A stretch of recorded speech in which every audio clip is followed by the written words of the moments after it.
तो दोस्तों आपको कहना चाहूंगा मैं, अगर आप हमारे साथ मेहनत करते रहे तो आपके सपनों को सफल होने से कोई नहीं रोक सकता। तो इसके लिए मैं दो लाइन बोलना चाहूंगा आपके लिए कि सुंदर सुर सजाने को साज बनाता हूं, नौसी के परिंदों को मैं ताज बनाता हूं, बनाए चाहे चांद पे कोई बुर्ज खलीफा, मैं तो कच्ची ईंटों से ही ताज बनाता हूं। समुद्र तो परखता है हौसले कश्तियों के, और मैं डूबती कश्तियों को जहाज बनाता हूं, मैं डूबती कश्तियों को जहाज बनाता हूं।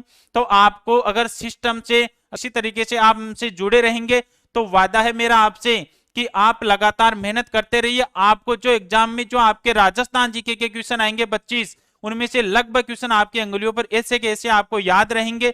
तो इसी तरीके से आपको लगातार मेहनत करते रहनी है और सफलता प्राप्त करनी है। अरे मोटिवेशन क्या है? मोटिवेशन अपने माता पिता के सपनों को आप अपनी आंखों के अंदर सजो लो।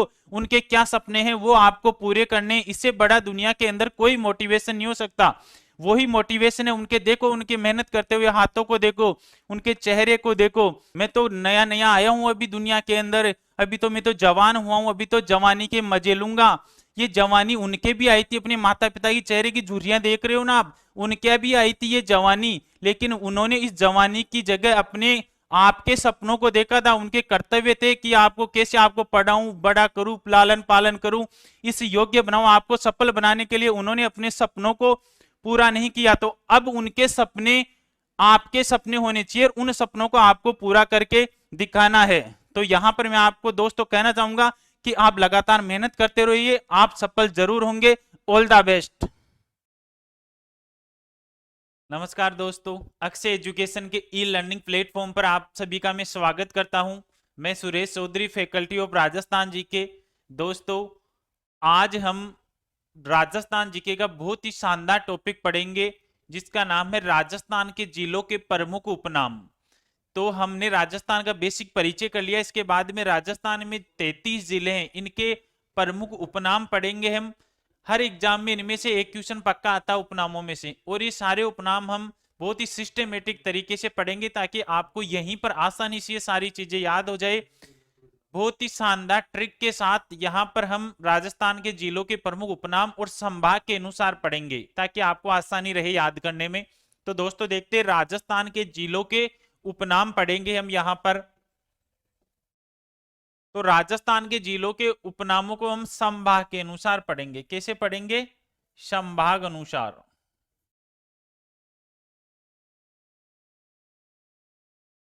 तो राजस्थान में कितने संभाग है? 7 संभाग बनाए गए राजस्थान में। कितने संभाग है? 7। और जिलों की संख्या कितनी है राजस्थान में? 33 जिले हैं।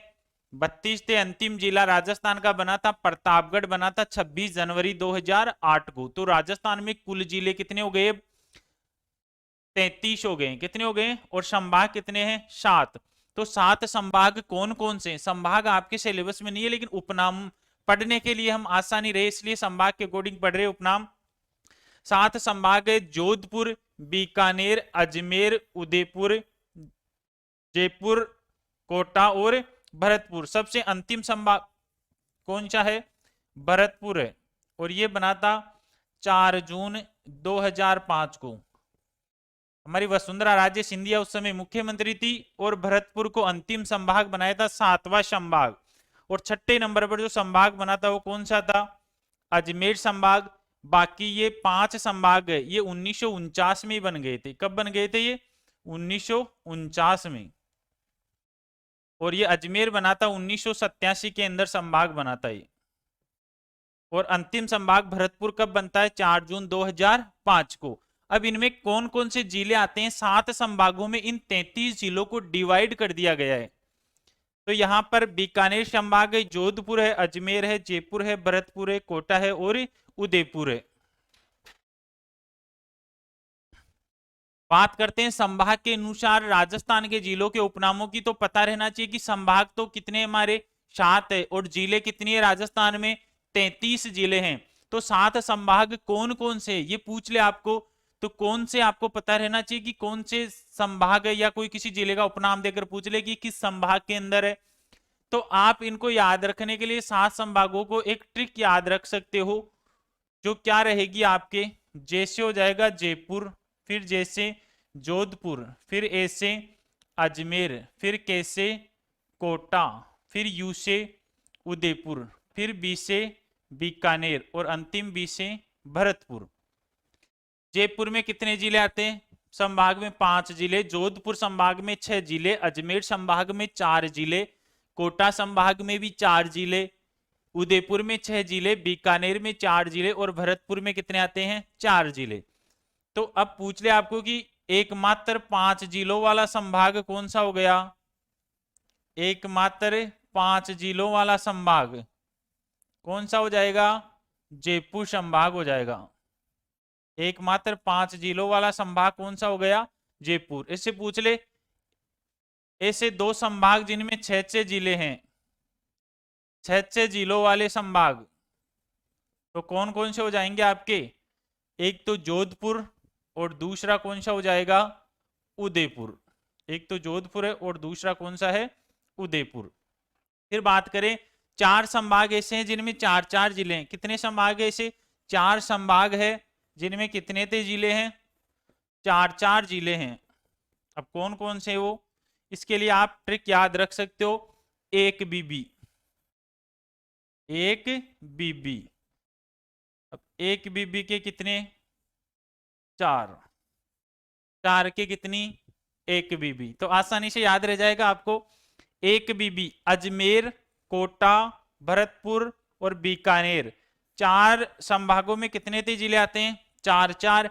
एकमात्र 5 जिलों वाला संभाग जयपुर और ऐसे 2 संभाग जिनमें 6 जिले आते हैं, जोधपुर और उदयपुर।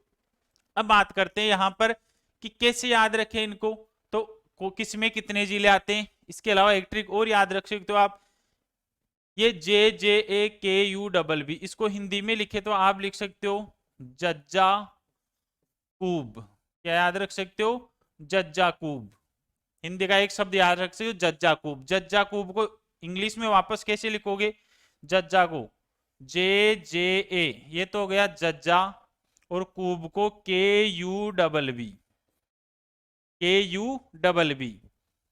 ये जयपुर, जोधपुर, अजमेर, कोटा, उदयपुर, बीकानेर और भरतपुर, ये इसकी ट्रिक हो गई संभागों की। अब जिलों की क्या होगी? जिले जयपुर में 5, इसमें 6, इसमें 4, 4, 6, 4, 4। तो एक चीज याद रख लो, 564, 464 और 4 संभाग। तो जज्जाकूब शब्द याद रखना है, JJAKUBB। और जिलों की संख्या के लिए याद रख लो आप 564, 464 और 4, और इन पर अप्लाई कर दो। 564, 464 और 4। जयपुर में 5, जोधपुर में 6, अजमेर में 4, कोटा में 4, उदयपुर में 6, बीकानेर में 4 और भरतपुर में 4। 5 संभाग जयपुर, 2 संभाग 6, जोधपुर, उदयपुर, 4 ऐसे संभाग, 4-4 जिले आते हैं, एक बीबी, अजमेर, कोटा, बीकानेर और भरतपुर। अब हमें संभागों पर ज्यादा ध्यान नहीं देना है, हमें जाना है अपने प्रमुख उपनामों पर, और उपनाम आसानी से तुरंत याद होंगे आपको सिस्टम से। तो सबसे पहले बात करते हैं हम जयपुर संभाग की, और जयपुर संभाग में कितने जिले आते हैं दोस्तों? 5 जिले आते हैं। अब 5 जिले कौन कौन से आएंगे जयपुर में? इसके लिए आपको जानदार ट्रिक याद रखनी है। क्या याद रखोगे जयपुर संभाग में आने वाले जिले? ट्रिक क्या है इसकी? अजय सिक्कर से 2 झुंझुने लाया, तो ये इसमें आएगा नहीं, जो येलो कर रखा ना इसको अप्लाई नहीं करना ट्रिक के अंदर। अजय सिक्कर से क्या लेकर आया? 2 झुंझुने। जयपुर संभाग के जिले आ गए, अजय सिक्कर से 2 झुंझुने लाया। ऐसे हो जाएगा कौन सा जिला? अलवर। ऐसे कौन सा हो गया? अलवर। जैसे हो गया आपके जयपुर, जयपुर संभाग में अलवर, जयपुर। सीकर से कौन सा हो गया? सीकर जिला। 2 से कौन सा हो जाएगा आपके? दोसा। और झुंझुने से कौन सा हो जाएगा? झुंझुनू। तो आपको पता होना चाहिए कि जयपुर संभाग में 5 जिले कौन कौन से आएंगे। अजय सिक्कर से 2 झुंझुने लाया, ऐसे अलवर, जैसे जयपुर, सिक्कर से सिक्कर, 2 से दोसा और झुंझुनू से झुंझुनू। अब हमें पढ़ने क्या है? इन जिलों के प्रमुख क्या है पढ़ने हैं? उपनाम पढ़ने हैं हमें। तो जयपुर संभाग का पहला जिला आता है अपने अलवर। अलवर का सबसे प्रमुख जो उपनाम है, मेन मेन उपनाम पढ़ेंगे हम यहाँ पर बहुत ही सिस्टम से। पहला उपनाम दे रखा है इसका, राजस्थान का सिंह द्वार बोलते हैं अलवर को। देखो रटना नहीं है, बार बार एग्जाम में पूछे जाते हैं तो कितना रट लोगे आप। समझ लो कॉन्सेप्ट कि किस प्रकार और क्यों बोला जाता है, आसानी से कभी नहीं भूलोगे। राजस्थान का सिंह द्वार बोलते हैं। सिंह द्वार सबसे पता चल रहा है किसको बोलते हैं, अलवर को। क्यों बोलते हैं इसे सिंह द्वार? कहते हैं जे अलवर के अंदर आप जाओगे ना तो प्रवेश करेंगे यहां पर, तो एक बड़ा सा गेट लगा हुआ है। इस गेट के ऊपर 4 मूर्तियां लगी हुई है। क्या लगी हुई है? मूर्तियां। और वो किसकी मूर्तियां हैं? शेरों की मूर्तियां हैं। शेर को क्या बोलते हैं? सिंह बोलते हैं। क्या बोलते हैं? सिंह। अब यहां से इसके नीचे से आप प्रवेश करोगे तो ये इस द्वार में से प्रवेश करे हो, शेरों की मूर्तियां ऊपर, तो इसे सिंह द्वार बोल सकते हैं। तो राजस्थान का सिंह द्वार किस जिले को कहा जाता है? अलवर को कहते हैं। किसको बोलते हैं? सिंह द्वार, अलवर को। दूसरा प्रमुख उपनाम है इस अलवर का, राजस्थान का स्कॉटलैंड बोलते हैं इसे। क्या बोला जाता है? राजस्थान का स्कॉटलैंड। क्यों बोलते हैं स्कॉटलैंड इसे? देखो स्कॉटलैंड शहर यूरोप का शहर है। किसका शहर है ये? यूरोप का। यहां पर विश्व की सबसे ज्यादा बियर बनती है। क्या बनती है? सबसे ज्यादा बियर। बियर तो जानते हो है? पी भी होगी किसी ने, नहीं पी क्या? एक तो होती है शराब। शराब में तो एल्कोहल की मात्रा 42% से अबाउ आती है। एक होती है बियर, शॉप्ट आती है जिसमें 8% एल्कोहल की मात्रा आती है। तो विश्व की सबसे ज्यादा बियर यूरोप के किस शहर के अंदर बनती है? स्कॉटलैंड शहर में बनती है। तो इस हमारे राजस्थान की बात करें ना हम, राजस्थान में सबसे ज्यादा बियर का उत्पादन कौन से जिले के अंदर होता है? अलवर के अंदर होता है। तो अलवर में, राजस्थान में सर्वाधिक बियर बनने के कारण इस अलवर को राजस्थान का क्या बोलते हैं? स्कॉटलैंड कहा जाता है। तो कोई दिक्कत है? सिंह द्वार तो क्यों? शेरों की मूर्तियां प्रवेश द्वार है इसलिए, और सर्वाधिक बियर होने के कारण उत्पादन राजस्थान में, इसीलिए इसे दूसरा नाम प्रमुख क्या है? राजस्थान का स्कॉटलैंड बोलते हैं। दूसरा जिला जयपुर संभाग का, दूसरा जिला आता है आपके जयपुर। बहुत ही फेमस नाम, बार बार एग्जाम्स में आते रहते हैं जयपुर में से। जयपुर शहर का प्राचीन नाम था जयनगर। जयपुर की स्थापना हुई थी 18 नवंबर 1727 को। जयपुर को बसाया गया था, जयपुर के राजा थे सवाई जय सिंह सेकंड ने। सवाई जय सिंह सेकंड ने बसाया था जयपुर को। कब बसाया था रे? 18 नवंबर 1727। और अपने ही नाम से, जय सिंह ने अपने ही नाम से इसका नाम क्या रखा था? जयनगर रखा था। और नगर को संस्कृत के अंदर पुर बोलते हैं। क्या बोला जाता है? पुर। तो इसी का ही नाम क्या हो गया? जयपुर। तो प्राचीन जब स्थापना हुई तब नाम क्या था इसका? जयनगर था। इस हमारे जयपुर का सबसे फेमस और इंपॉर्टेंट नाम पिंक सिटी या गुलाबी नगरी बोलते हैं इसे। क्या बोला जाता है? पिंक सिटी या गुलाबी नगरी। किसे बोलते हैं? जयपुर शहर को। क्यों बोला जाता है? हमारा जो जयपुर शहर है ना, वो जो मुख्य जयपुर शहर है, उसमें आप कहीं भी चले जाओ, किसी भी गली के अंदर, किसी भी इमारत पर देख लो आप जाकर, आपको हर दीवार के ऊपर एक जैसा रंग रंगा हुआ मिलेगा जिसे गुलाबी रंग बोलते हैं। लेकिन हमारे वैसे वास्तविक रंग तो था ये गेरुआ रंग। कौन सा रंग था? गेरुआ रंग। गाना भी चला था इसका एक, सुना होगा किसने? मोहे रंग दे गेरुआ। तो वो ही गेरुआ रंग है ये। लेकिन पिंक सिटी, पिंक पिंक जैसा है थोड़ा। तो क्यों पड़ा पिंक सिटी? एक बार एक अंग्रेज पत्रकार आया था यहां पर जिसका नाम था स्टैंडरी रीड। क्या नाम था? अंग्रेज पत्रकार का नाम स्टैंडरी रीड। जयपुर भ्रमण के लिए आया हुआ था वो। तो यहां पर जैसे ही जयपुर भ्रमण के लिए आया, तो यहां पर जयपुर में आते ही चारों तरफ ही एक ही जैसा कलर, और इसे तो गुलाबी गुलाबी दिखे। गेरुआ तो समझते नहीं, अंग्रेज था, तो गुलाबी गुलाबी। तो इसके मुंह से अनायास ही निकल जाता है, वाओ पिंक सिटी। तो सबसे पहले इस जयपुर के लिए पिंक सिटी शब्द का प्रयोग किसने किया था? फर्स्ट बार कौन सा शब्द पिंक सिटी किसने प्रयोग किया है? स्टैंडरी रीड ने किया था और अपनी बुक के अंदर किया था, और इसकी बुक का नाम है the royal town to India. इसमें किया था the royal town to India के अंदर किया था। ध्यान रखना, जयपुर को सबसे पहली बार पिंक सिटी शब्द का प्रयोग किसने किया है? स्टैंडरी रीड ने। और कौन सी बुक में? अपनी the royal town to India में। इसीलिए जयपुर को पिंक सिटी या गुलाबी नगरी के नाम से जानते हैं। जयपुर को ही हेरिटेज सिटी या विरासत नगरी भी कहा जाता है।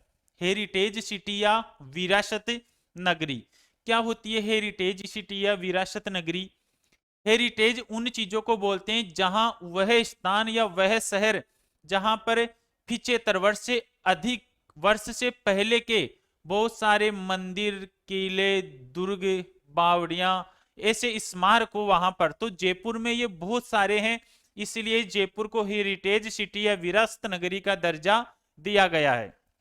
अगला है पूर्व का पेरिस।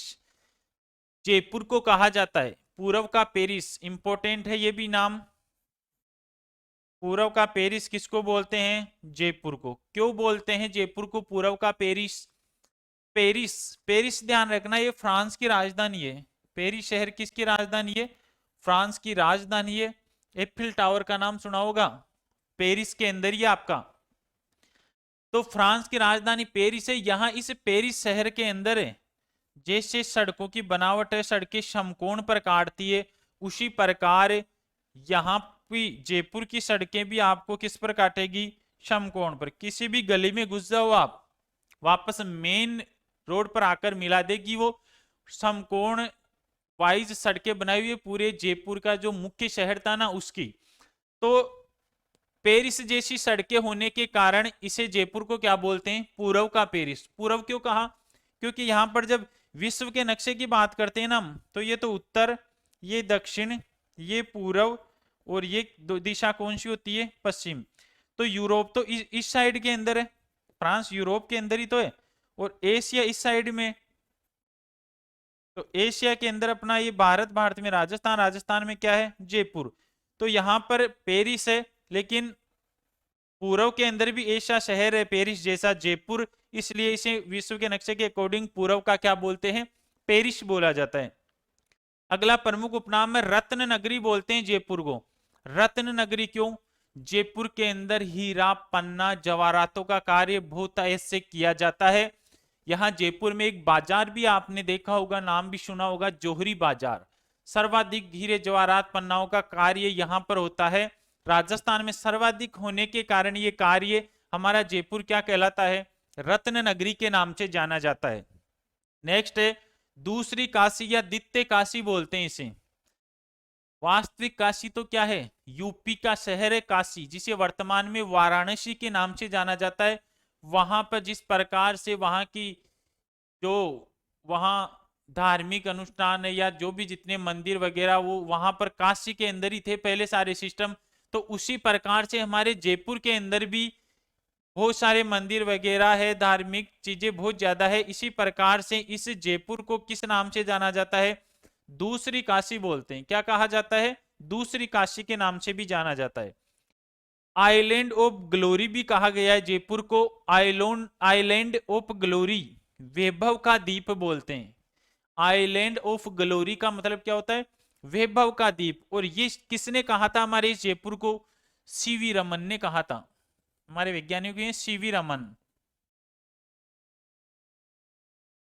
तो सीवी रमन ने एक नाम दिया था इस जयपुर को, आइलैंड ऑफ ग्लोरी या वैभव का द्वीप। तो जयपुर के प्रमुख उपनाम क्या क्या है? Jaynagar, pink city, heritage city, पूर्व का पेरिस, रत्न नगरी, दूसरी काशी या आइलैंड ऑफ ग्लोरी के नाम से जानते हैं। अगला जिला जयपुर संभाग का, अगला जिला आता है जयपुर संभाग में सीकर जिला।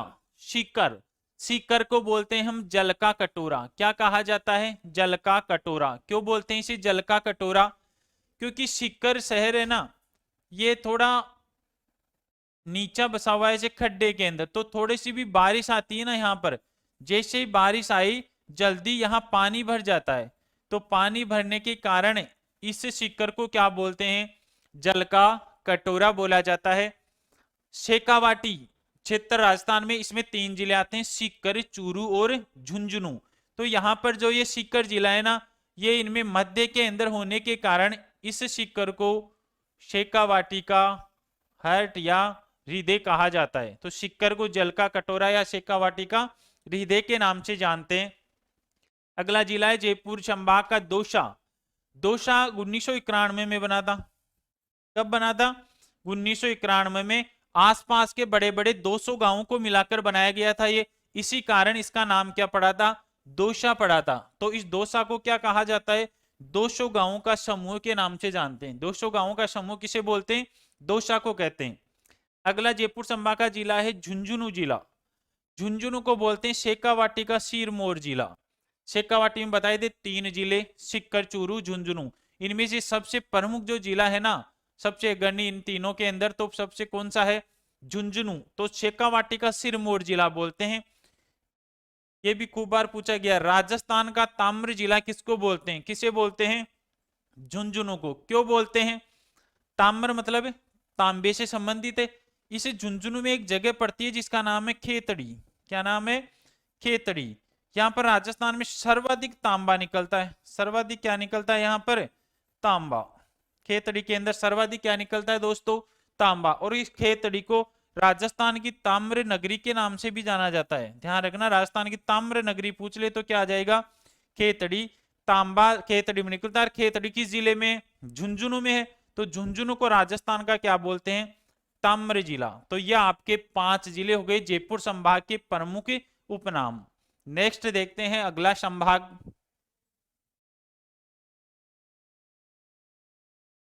दोस्तों अगला संभाग है आपका जोधपुर संभाग। और जोधपुर संभाग में पता है आपको कितने जिले आते हैं? 6 जिले आते हैं। कितने जिले आते हैं? 6 जिले। कौन कौन से आते हैं? आसान ट्रिक के साथ आपको याद रखना है। जोध से जोधा। जोधा नाम सुना है? अकबर जोधा सुना होगा। ये जोधपुर की एक राजकुमारी थी जोधाबाई, उसका भी नाम सुना होगा आपने। तो जोधा थी, जोधा खड़ी है। अब जोधा को किसी ने बोल दिया कि तुम्हारे पिता तो जैसलमेर जाएंगे। तो अपने जो यहाँ पर मारवाड़ी या राजस्थानी भाषा के अंदर बोला गया यहाँ पर कि जोधा बाप जासी जैसलमेर। क्या याद रखोगे? जोधा जोधपुर संभाग के जोधपुर से जोधा से स्टार्ट कर रहे हैं। जोधा बाप जासी जैसलमेर। तो कितने जिले हो जाएंगे इसमें? 6 जिले। जोधा से हो जाएगा जोधपुर जिला आता है इसमें। जोधपुर संभाग में कौन सा आता है? जोधपुर। पास से हो जाएगा बाड़मेर जिला। पास से कौन सा हो गया? बाड़मेर। पैसे हो गया पाली जिला। जासे हो गया जालोर जिला, जालोर। सी से हो गया सिरोही। और जैसलमेर से कौन सा हो गया? जैसलमेर। तो जिले कितने हो गए जोधपुर संभाग में? 6 जिले। ट्रिक याद रख लेना, जोधा बाप जासी जैसलमेर। अब प्रमुख उपनाम पर आते हैं जोधपुर संभाग के जिलों के। सबसे पहले बात करते हैं हम जोधपुर जिले की। जोधपुर जिले के प्रमुख उपनाम क्या है? वेरी वेरी इंपॉर्टेंट, बहुत एग्जाम्स के अंदर इसके उपनाम पूछे गए हैं। जोधपुर संभाग के सबसे प्रमुख उपनाम है जोधपुर का सूर्य नगरी या सन सिटी। क्या बोलते हैं जोधपुर को? सूर्य नगरी या सन सिटी। क्यों बोलते हैं दोस्तों सूर्य नगरी या सन सिटी? क्यों कहते हैं? कि कई तो कारण बताते हैं कि सूर्यवंशी राठौड़ों ने बसाया था जोधपुर को, लेकिन मुख्य कारण क्या है इसका? कि इस जोधपुर के अंदर जो सूर्य का हॉरिजॉन्टल किरणें है ना, वो अन्य राज्य में अन्य जगह के मुकाबले यहाँ ज्यादा पड़ती है। इसलिए इस जोधपुर को सूर्य नगरी या सन सिटी के नाम से जाना जाता है। दूसरा प्रमुख प्रसिद्ध नाम क्या है इसका? मरुस्थल का प्रवेश द्वार बोलते हैं। आपको मरुस्थल देखना होना तो जोधपुर में जाते पता चल जाएगा आपको कि मरुस्थल प्रारंभ हो गया यहां से। तो मरुस्थल का प्रवेश द्वार किसे कहा जाता है? इस जोधपुर को कहा जाता है। फिर है नीला शहर। फिर राजस्थान पुलिस में भी पूछा गया था ये कि नीला शहर या ब्लू सिटी किसे कहा जाता है? नीला शहर या ब्लू सिटी के नाम से किसे बोलते हैं? जोधपुर को जाना जाता है। जिस प्रकार जयपुर में गेरुआ या गुलाबी रंग से रंगी हुई है मुराना पुराना शहर, तो जोधपुर का भी उसी के अकॉर्डिंग नीले रंग से रंगा हुआ, ताकि ये सूर्य की जो गर्मी है ना उसको थोड़ा अवशोषित कर ले, इसी कारण इसे नीला शहर या ब्लू सिटी बोलते हैं। अगला जिला है इसका बाड़मेर। बाड़मेर का प्रसिद्ध नाम है मालानी प्रदेश। क्या कहा जाता था बाड़मेर को? मालानी प्रदेश। क्यों बोलते थे इसे दोस्तों मालानी प्रदेश? कहते हैं इसको मल्लीनाथ जी के वंशजों ने बसाया था। हमारे एक लोक देवता हुए हैं मल्लीनाथ जी, उनके वंशजों ने बसाया था इसे।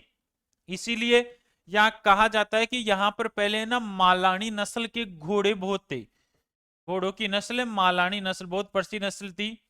मालानी नस्ल के घोड़े सर्वाधिक थे इस क्षेत्र में, इसी कारण इस क्षेत्र को क्या बोलते थे? मालानी प्रदेश। और बाड़मेर का ही उपनाम प्राचीन समय में इसे राड़धरा के नाम से भी जाना जाता था। तो ध्यान रखना मालानी प्रदेश इंपोर्टेंट है। किस क्षेत्र का नाम था? बाड़मेर का नाम था। नेक्स्ट जिला आता है अपना पाली। पाली को पहले कहा जाता था पलकी नगर। क्या बोलते थे पाली को? पलकी नगर के। क्यों बोलते थे पलकी नगर? क्योंकि पाली के अंदर प्राचीन समय की पालकियां प्रसिद्ध थी। क्या प्रसिद्ध थी? पालकियों के लिए प्रसिद्ध था पाली शहर। पालकियां प्रसिद्ध। अब पूछो कि पालकियां क्या होती है? देखो आजकल तो काम में ज्यादा आती नहीं है। आपने कोई मूवीज वगैरह में या राजा महाराजा से संबंधित कोई भी मूवी देखी होगी, या नाटक आते हैं अपनी जोधा अकबर वगैरह, या और भी ऐसे पुराने समय के, तो उनमें पहले राजा अपनी लड़की का विवाह करता था तो साथ में कोई फॉर्च्यूनर थोड़ी देता था, हैं? ही नहीं, कहाँ से देगा? तो वो फॉर्च्यूनर ये पालकियां ही होती थी।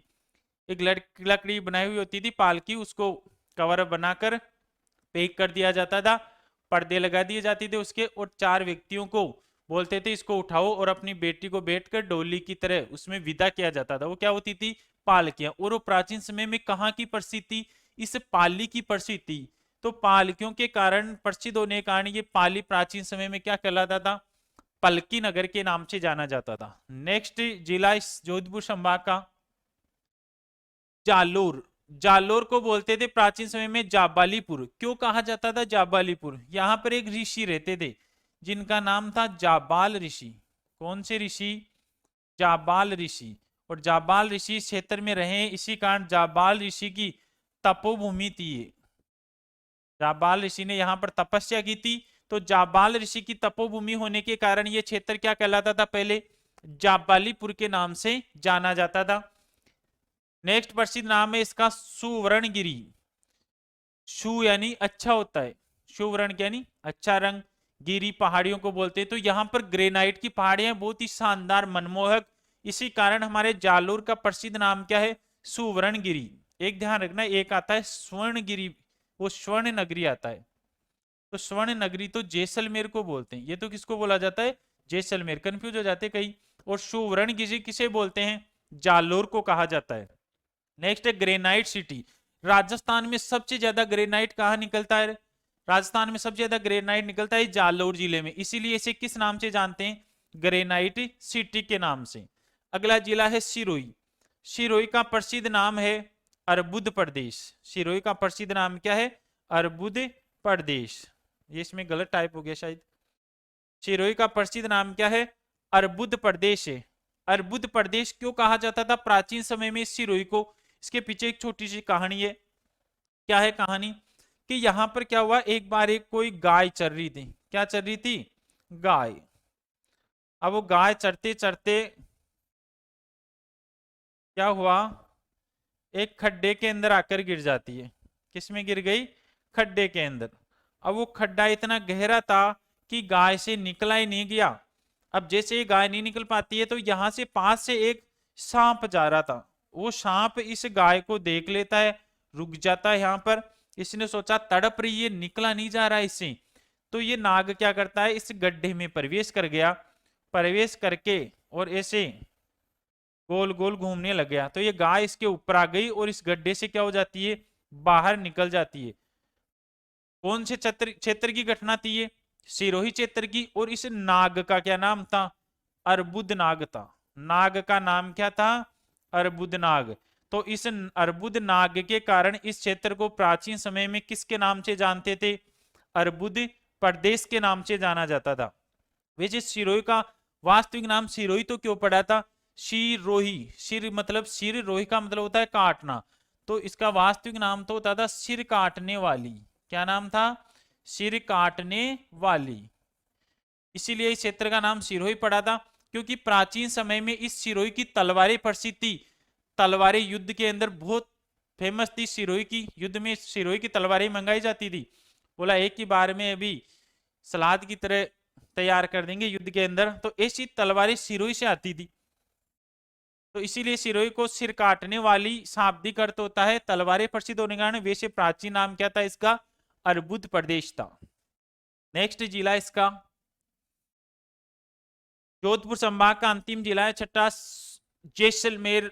और जैसलमेर के प्रसिद्ध उपनाम क्या क्या है? सबसे इंपॉर्टेंट, बार बार एग्जाम में पूछा गया है। स्वर्ण नगरी या गोल्डन सिटी के नाम से किस शहर को जाना जाता है? स्वर्ण नगरी। स्वर्ण मतलब क्यों बोलते हैं स्वर्ण नगरी? सोने की बनी हुई क्या है जैसलमेर? फिर गोल्डन सिटी क्यों कहा जाता है इसे? क्यों बोलते हैं? ये बना है अपना जैसलमेर पीले पत्थरों से। किससे बना है? पीले पत्थरों से। पीले पत्थरों का शहर भी बोलते हैं, पीले पत्थरों का शहर भी बोल सकते हैं। पीले पत्थरों पर क्या होता है? सूर्य की रोशनी जैसे ही गिरती है तो ये पीले पत्थर चमचमाते हैं। किसकी तरह? सोने की तरह। तो इसी कारण इस जैसलमेर को पीले पत्थरों से बना होने के कारण स्वर्ण नगरी या गोल्डन सिटी के नाम से जाना जाता है। पीले पत्थरों का शहर भी आए तो किसे बोलेंगे? जैसलमेर। इसे गलियों का शहर बोलते हैं। क्या बोलते हैं इसे? गलियों का शहर। किसको बोला जाता है गलियों का शहर? गलियों का शहर भी किसे बोलते हैं? जैसलमेर को ही बोला जाता है। क्यों बोलते हैं? गलियां बहुत है जैसलमेर में। अगर आपको कहीं गलियों में चक्कर काटने हो, घूमना हो, तो कहाँ चले जाना? जैसलमेर। तेरी गलियां हैं, सुना है? तो यहाँ पर गलियां ज्यादा होने के कारण गलियों का शहर किसे कहा जाता है? जैसलमेर को बोलते हैं। यहाँ पर हवेलियां हैं जो बहुत ही डिजाइनदार झरोकेदार हवेलियां हैं। तो जाली और झरोकों की हवेलियां यहाँ की प्रसिद्ध है। तो झरोकेदार हवेलियों का शहर भी किसको कहा जाता है? जैसलमेर को बोलते हैं। नेक्स्ट है राजस्थान का गुलाब। राजस्थान का गुलाब किसे कहा जाता है? गुलाब मीन्स रोज। राजस्थान का गुलाब भी जैसलमेर को क्यों कहा जाता है इसे गुलाब? गुलाब ज्यादा होते हैं क्या राजस्थान के जैसलमेर में? फिर गुलाब ज्यादा दिए जाते हैं यहाँ पर। फिर गुलाब क्यों कहा जाता है? देखो यहाँ राजस्थान में मरुस्थल है सबसे ज्यादा। क्या है? मरुस्थल। इस मरुस्थल के अंदर चारों तरफ मिट्टी मिट्टी है, लेकिन इस मरुस्थल में एक जगह ऐसी है जहां जाओगे तो आपका भी मन हरा भरा हो जाएगा, और वो जगह है आपकी राष्ट्रीय मरु उद्यान। कौन सा स्थान है? राष्ट्रीय मरु उद्यान। पूरे मरुस्थल में एक ही अच्छी जगह है हरियाली हरी भरी, राष्ट्रीय मरु उद्यान। तो अगर आप दूर से इसे देखोगे ना तो ऐसे लगेगा आपको भी पूरे मरुस्थल में जैसे कोई गुलाब खिल रहा हो। क्या खिल रहा हो? गुलाब। इसीलिए जैसलमेर को राजस्थान का गुलाब कहा जाता है। नेक्स्ट नाम है इस जैसलमेर का, राजस्थान का अंडमान बोलते हैं इसे। क्या कहा जाता है? राजस्थान का अंडमान। किसको बोलते हैं? जैसलमेर। क्यों बोलते हैं इसे राजस्थान का अंडमान? ध्यान रखना हर चीज का एक लॉजिक होता है, ऐसे किसी को कुछ नहीं बोला जा सकता। आपने देखा होगा कि भारत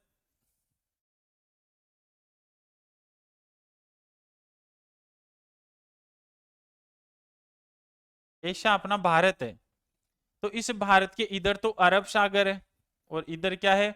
बंगाल की खाड़ी। तो यहाँ बंगाल की खाड़ी में कुछ द्वीप है, जमीन निकली हुई है पानी के अंदर ही। इन द्वीप समूह को बोला जाता है अंडमान निकोबार द्वीप समूह। क्या बोला जाता है? अंडमान निकोबार द्वीप समूह। इन अंडमान निकोबार द्वीप समूह के अंदर एक द्वीप कौन सा है? अंडमान है। कौन सा है? अंडमान। अब इस जैसलमेर को राजस्थान का अंडमान क्यों बोलते हैं? इसके पीछे क्या कारण है कि पहले क्या होता था, यहां पर अंग्रेजों का शासन था भारत के अंदर। अब अंग्रेजों के विरुद्ध कोई भी आवाज उठाता, कोई भी क्रांतिकारी क्रांति करता या कोई भी आंदोलन करता, तो अंग्रेज क्या करते? उसे पकड़ कर और यहां पर इस अंडमान के अंदर एक जेल बनी हुई थी, इस जेल के अंदर डाल देते थे। इस जेल का नाम था सेल्यूलर जेल। कौन सी जेल थी अंडमान के अंदर? Cellular jail. पढ़ा होगा आपने छोटी क्लासों के अंदर। कि अमुक क्रांतिकारी को पकड़ लिया गया, अंग्रेजों ने पकड़कर सेलुलर जेल में डाल दिया, और इस जेल में जिसको डाल देते थे ना उसे एक सजा बोलते थे, उस सजा का नाम था काला पानी की सजा। कौन सी सजा दी जाती थी? काला पानी की सजा। तो काला पानी की सजा कौन सी जेल में डालने को बोलते थे? सेलुलर जेल के अंदर। कहां पर है? अंडमान में। अब तब छोटे थे, पता ही नहीं चलता था, पढ़ रहे हैं किताब में, इस क्रांतिकारी को पकड़ लिया अंग्रेजों ने और काला पानी की सजा दे दी। अब आते तो ये सोचते थे कोई पानी होगा जिसमें कोई काला रंग डाल दिया और वो उसके ऊपर डाल दिया, कौन सी सजा हो गई? काला पानी की। लेकिन काला पानी की सजा क्या है? इसे जेल में बंद कर दिया। तो क्यों होती थी काला पानी की? ये कोई द्वीप है छोटा सा, चारों तरफ समुद्र ही समुद्र है। अब यहाँ पर किसी को जेल में डाला गया है, किसी व्यक्ति को, अगर ये इस जेल तोड़कर भाग भी गया, इस जेल को तोड़कर तो भाग गया, तो ये कहां पर जाएगा? ये धरती इतनी सी की है, इतनी है ये धरती, तो ये धरती कम होने के कारण यहाँ से भाग गया ये पूरे द्वीप में से। अब यहाँ गया तो पानी, ये अब कहाँ जाएगा? वापस द्वीप में ही तो आएगा, यहाँ थोड़ी आ सकता है वापस, ये नहीं आ सकता। तो इस सजा को क्या बोलते थे? पानी के अंदर नहीं जा सकता था, ये मर जाएगा, पानी में चला जाएगा, तो इसे काला पानी की सजा बोलते हैं।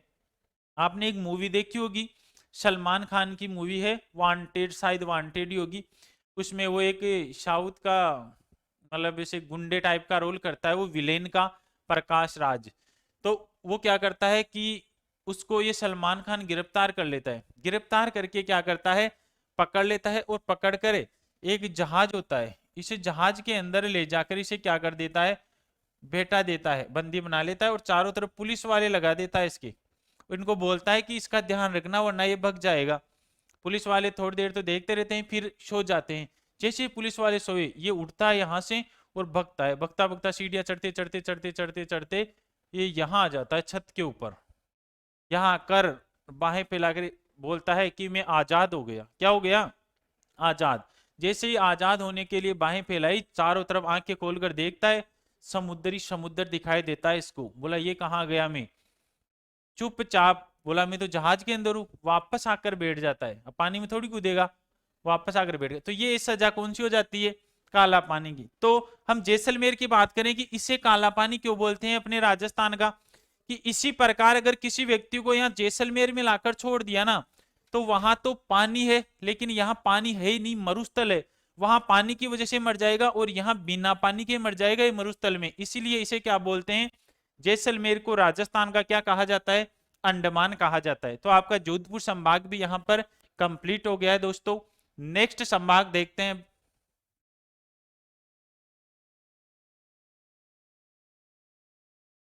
दोस्तों अगला संभाग है अपना अजमेर संभाग, और अजमेर संभाग में कितने जिले आते हैं राजस्थान के? 4 जिले आते हैं। कितने आते हैं? 4। ट्रिक कैसे याद रखोगे 4 जिलों की? इसको लेना नहीं है आपको। अजमेर भी टोना करेगा, क्या याद रखोगे? अजमेर भी टोना करेगा। अजमेर संभाग में अजमेर भी टोना करेगा। तो पहला जिला तो कौन सा हो जाएगा? अजमेर जिला हो जाएगा। दूसरा जिला कौन सा हो जाएगा आपके? भीलवाड़ा हो जाएगा। कौन सा हो जाएगा? भीलवाड़ा। तीसरा जिला कौन सा हो जाएगा आपका? टोंक हो जाएगा। और चौथा जिला कौन सा हो जाएगा आपका? नागौर हो गया। कौन सा हो गया? नागौर। तो अजमेर संभाग में 4 जिले। ट्रिक है, अजमेर भी टोना करेगा। अजमेर भी से भीलवाड़ा, टो से टोक और ना से नागौर। अब इनके प्रमुख उपनाम देखते हैं अजमेर संभाग के। पहला जिला आता है अपना अजमेर संभाग में अजमेर जिला, और अजमेर जिले का सबसे फेमस बार बार एग्जाम्स में पूछे जाने वाला क्वेश्चन, राजस्थान का हट किसे कहा जाता है? राजस्थान का हृदय किसे कहा जाता है? किसे बोलते हैं राजस्थान का हृदय? अजमेर को बोलते हैं। क्यों बोलते हैं? क्यों राजस्थान है हमारा, ऐसी आकृति राजस्थान की, यहां सी बिल्कुल बीचों बीच तो नहीं, हट भी नहीं रहता बिल्कुल बीचों बीच, तो साइड में रहता है थोड़ा। तो लेकिन प्राचीन समय में राजस्थान का प्रमुख केंद्र बिंदु था ये अजमेर। अजमेर पर जिसने अधिकार कर लिया सोच लेता पूरे राजस्थान पर हो गया। तो इस केंद्र बिंदु होने के कारण इसे राजस्थान का क्या बोलते हैं? हृदय कहा जाता है। अजमेर को राजस्थान का नाका या कुंजी भी कहा जाता है। अगर कोई भी विदेशी या बाहरी आक्रमणकारी राजस्थान पर अधिकार करना चाहता है तो वो सोचता है सबसे पहले मैं अजमेर पर अधिकार कर लूं। तो अजमेर पर अधिकार कर लूंगा ना, तो यहां से मुझे अन्य जगह पर अधिकार करने की या राजस्थान की कुंजी या चाबी मिल जाएगी मेरे को अन्य जगह की। तो इसीलिए अजमेर पर अधिकार करने की सोचकर ये सोचते थे कि मुझे यहाँ की चाबी मिल गई है। इसीलिए राजस्थान का नाका या कुंजी कहा जाता था अजमेर को। राजस्थान का मक्का बोलते हैं अजमेर को। क्यों बोलते हैं मक्का? मक्का ज्यादा होती है क्या अजमेर के अंदर? फिर क्यों बोला जाता है मक्का इसे? इसलिए बोलते हैं मक्का कि मक्का है ना मुसलमानों का पवित्र स्थान है। सऊदी अरब के अंदर सुना होगा आपने मक्का, और एक जगह पड़ती है मदीना, दोनों ही कहां पर है? ये सऊदी अरब में। और ये मुस्लिमों का पवित्र स्थान है। विश्व का प्रत्येक मुसलमान चाहता है कि एक बार में मक्का मदीना की यात्रा तो करी आऊं मरते मरते। तो वैसे पवित्र स्थान है मक्का। तो यहां पर अजमेर के अंदर क्या है? एक दरगाह है ख्वाजा मोइनुद्दीन चिश्ती की दरगाह। किसकी दरगाह है? ख्वाजा मोइनुद्दीन चिश्ती की दरगाह। ख्वाजा मोइनुद्दीन चिश्ती की दरगाह है अजमेर के अंदर, बहुत ही प्रसिद्ध है। तो भारत का मुसलमान भी चाहता है कि मैं मेरे जीवन में एक बार इस अजमेर में ख्वाजा मोइनुद्दीन चिश्ती की दरगाह पर जाकर आऊं। तो इसी कारण इस अजमेर को, ये दरगाह होने के कारण ही भारत का क्या बोलते हैं? मक्का कहा जाता है। नेक्स्ट उपनाम इसका अंडों की टोकरी। अंडे ज्यादा होते हैं अजमेर के अंदर, इसीलिए अजमेर को क्या बोलते हैं? अंडों की टोकरी कहा जाता है। अगला जिला है अपना भीलवाड़ा। भीलवाड़ा को वस्त्र नगरी बोलते हैं, इंग्लिश में बोले तो टेक्सटाइल सिटी। क्यों कहा जाता है? भीलवाड़ा में खूब ज्यादा कपड़े बनाने की मिलें लगी हुई है, और ज्यादातर सूती वस्त्र के लिए जो मिलें है ना वो राजस्थान में भीलवाड़ा में है। इसीलिए वस्त्र नगरी या टेक्सटाइल सिटी कहा जाता है। दूसरा भीलवाड़ा का प्रमुख उपनाम है राजस्थान का मैनचेस्टर। क्या बोलते हैं भीलवाड़ा को? राजस्थान का मैनचेस्टर बोलते हैं। क्यों बोलते हैं दोस्तों मैनचेस्टर? मैनचेस्टर आपका यूरोप का शहर है। यूरोप का शहर। किसका शहर है मैनचेस्टर? यूरोप का। विश्व में सबसे ज्यादा सूती वस्त्र मैनचेस्टर बनते हैं। विश्व के अंदर सबसे ज्यादा सूती वस्त्र कहां बनते हैं? मैनचेस्टर में। यूरोप के दो शहर है, वहां सबसे ज्यादा सूती वस्त्र बनते हैं, सबसे ज्यादा तो मैनचेस्टर में। और दूसरा आपके लिवरपूल के अंदर, वहीं यूरोप का ही शहर है, ब्रांड भी चलता है लिवरपूल। तो सर्वाधिक सूती वस्त्र मैनचेस्टर में। तो राजस्थान में सर्वाधिक सूती वस्त्र कहां बनते हैं? भीलवाड़ा में। तो सीधी सी बात है, इसीलिए राजस्थान का मैनचेस्टर किसको कहा जाता है? भीलवाड़ा को बोलते हैं। नेक्स्ट जिले अजमेर संभाग के कौन से हैं? और अगला जिला है टोंक। टोंक को बोलते हैं नवाबों की नगरी। टोंक राजस्थान में 19 देशी रियासतें थी, उनमें से एकमात्र मुस्लिम रियासत थी टोंक। तो राजस्थान की एकमात्र मुस्लिम रियासत क्या हो गई? टोंक। और मुस्लिमों में जो राजा होता है ना उसको नवाब बोलते हैं। क्या बोलते हैं? नवाब। तो इसीलिए इस टोंक को क्या कहा जाता है? नवाबों की नगरी के नाम से जाना जाता है दोस्तों।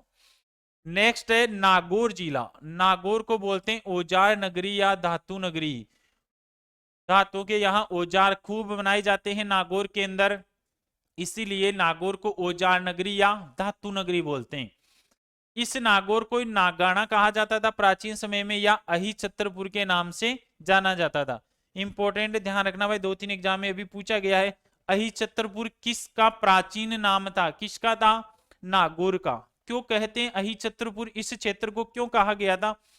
प्राचीन समय की बात है, ध्यान रखना इसका। अहि छत्रपुर सबके कारण होते हैं कहने के कि यहां पर क्या हुआ था, इस नागौर क्षेत्र के अंदर एक बार पांडवों का पोता, नाम कोई जरूरी नहीं है आपके, पांडवों का पोता जिसका नाम था जन्मेजय, सॉरी पांडवों का पोता जिसका नाम था परीक्षित। क्या नाम था पांडवों के पोते का? परीक्षित।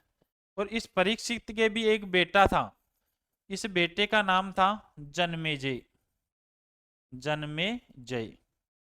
तो हुआ क्या यहां पर कि एक बार ये परीक्षित है ना इस नागौर क्षेत्र के अंदर कहीं जंगल के अंदर आया हुआ था। जंगल के अंदर कौन आया हुआ था? ये परीक्षित। तो ये परीक्षित इस नागौर क्षेत्र के जंगल में आया हुआ था। तो यहां पर इसको एक सांप था, वो सांप आकर क्या कर लेता है, डस लेता है, और डसने से परीक्षित की क्या हो गई, मृत्यु हो गई। कौन से क्षेत्र में, इस नागौर क्षेत्र के अंदर।